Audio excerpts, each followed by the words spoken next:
जय श्री राम। कव जनक पाई वशिष्ठ आय सुब्याह साजी संवार कई। मांडवी सुत क्रीरति उर्मिला कुंवरी लई हंकारी कई।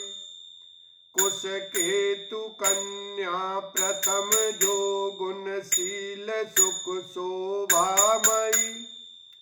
सब रीति प्रीति समेत करी सो ब्याहि नृप भरतई दई। तब वशिष्ठ जी की आज्ञा पाकर जनक जी ने विवाह का सामान सजाकर मांडवी जी, श्रुतकीर्ति जी और उर्मिला जी, इन तीनों राजकुमारियों को बुला लिया। कुशध्वज की बड़ी कन्या मांडवी जी को, जो गुणशील सुख और शोभा की रूप ही थी, राजा जनक ने प्रेम पूर्वक सब रीतियां करके भरत जी को ब्याह दिया। जानकी लघु भगनी सकल सुंदर शिरोमणि जानिकै। सो तनय दीनी ब्याहि लखनई सकल विधि सन्मान कई। जेहि नाम श्रुत कीरति सुलोचन सुमुख सब गुण आगरी।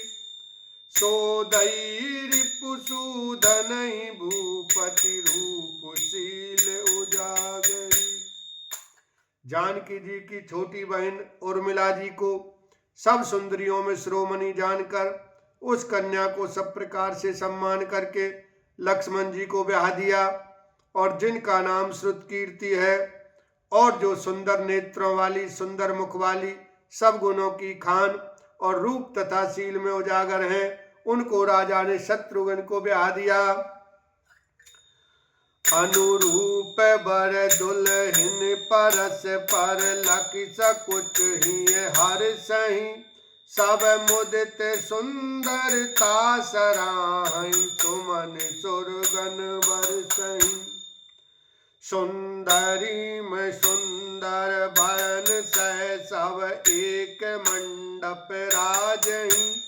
जनु जीव उर्चार्यु अवस्था विभुन सहित विराजहि। दूल्हे और दुल्हन ने परस्पर अपने अपने अनुरूप जोड़ी को देखकर सकुचते हुए हृदय में हर्षित हो रही हैं। सब लोग प्रसन्न होकर उनकी सुंदरता की सराहना करते हैं और देवगण फूल बरसा रहे हैं। सब सुंदरी दुल्हन सुंदर दूल्हों के साथ एक ही मंडप में ऐसी शोभा पा रही हैं मानो जीव के हृदय में चारों अवस्थाएं जागृत, स्वप्न, सुषुप्ति और तुरीय अपने चारों स्वामियों विश्व, तेजस, प्राज्ञ और ब्रह्मा सहित विराजमान हो। मुदित अवधपति सकल सुत बंधुन समेत निहारे। जनु पाए मई पाल मणि कियन सहित फल चार। लखन सिया राम जय जय राम। सब पुत्रों को बहुओं सहित देखकर अवध नरेश दशरथ जी ऐसे आनंदित हैं मानो वे राजाओं के शिरोमणि क्रियाओं, यज्ञ क्रिया, श्रद्धा क्रिया, योग क्रिया और ज्ञान क्रिया सहित चारों फल अर्थ, धर्म, काम और मोक्ष पा गए हों। जसी रघुवीर ब्याह विधि बरनी। सकल कुंवर ब्याहे तेहि करनी। कहीं न जाए कछु दायज भूरी। रहा कनक मणि मंडप पूरी। श्री रामचंद्र जी के विवाह की जैसी विधि वर्णन की गई उसी रीति से सब राजकुमार विवाहे गए। दहेज की अधिकता कुछ कही नहीं जाती। सारा मंडप सोने और मणियों से भर गया।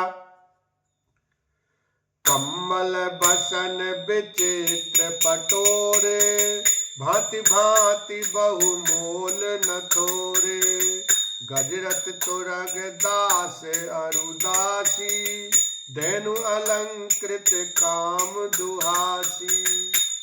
बहुत से कंबल, वस्त्र और भांति भांति के विचित्र रेशमी कपड़े जो थोड़ी कीमत के न थे अर्थात बहुमूल्य थे, तथा हाथी, रथ, घोड़े, दास दासियां और गहनों से सजी हुई कामधेनु सरीखी गायें। वस्तु अनेक करियक मिले खा, कहीं न जाई जानई जिन देखा।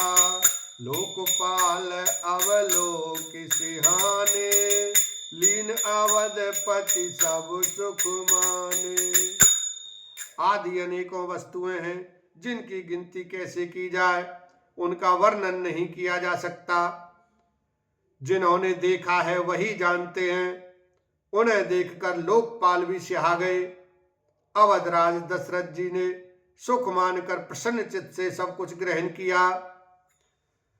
दीन जाच कनि जो जय भावा, उबरा सो जनवास आवा। तब कर जोर जनक मृदुबानी, बोले सब बरात सन्मानी।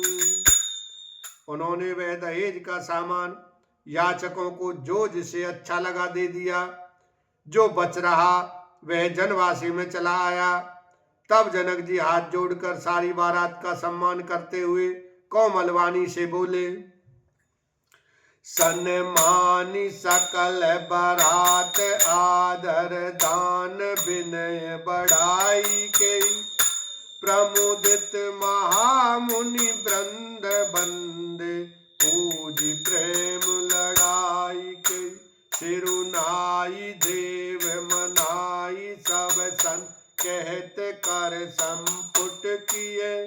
सुर साधु चाहत भाव सिंधु की, से जल अंजलि दिए। आदर दान विनय और बढ़ाई के द्वारा सारी बारात का सम्मान कर राजा जनक ने महान आनंद के साथ प्रेम पूर्वक लड़ा कर लाड़ करके मुनियों के समूह की पूजा एवं वंदना की। सिर नवाकर देवताओं को मनाकर राजा हाथ जोड़कर सबसे कहने लगे कि देवता और साधु तो भाव ही चाहते हैं, मैं प्रेम से ही प्रसन्न हो जाते हैं। उन पूर्ण काम महानुभावों को कोई कुछ देकर कैसे संतुष्ट कर सकता है? क्या एक अंजलि जल देने से कहीं समुद्र संतुष्ट हो सकता है? कर जोरी जनक बहोरी, बंधु समेत कौशल राय सो। बोले मनोहर बयन सानी, स्नेहशील सुभाय सो। संबंध राजन रावरे, हम बड़े अब सब विधि भाए। एहि राज साज समात सेवक, जानी वे बिनुगत लय। फिर जनक जी भाई सहित हाथ जोड़कर कौशलाधीश दशरथ जी से स्नेहशील और सुंदर प्रेम में छानकर मनोहर वचन बोले, हे राजन, आपके साथ संबंध हो जाने से अब हम सब प्रकार से बड़े हो गए। इस राजपाट सहित हम दोनों को आप बिना दाम के लिए हुए सेवक ही समझिएगा। बोलो सियावर रामचंद्र की जय। उमापति महादेव की जय।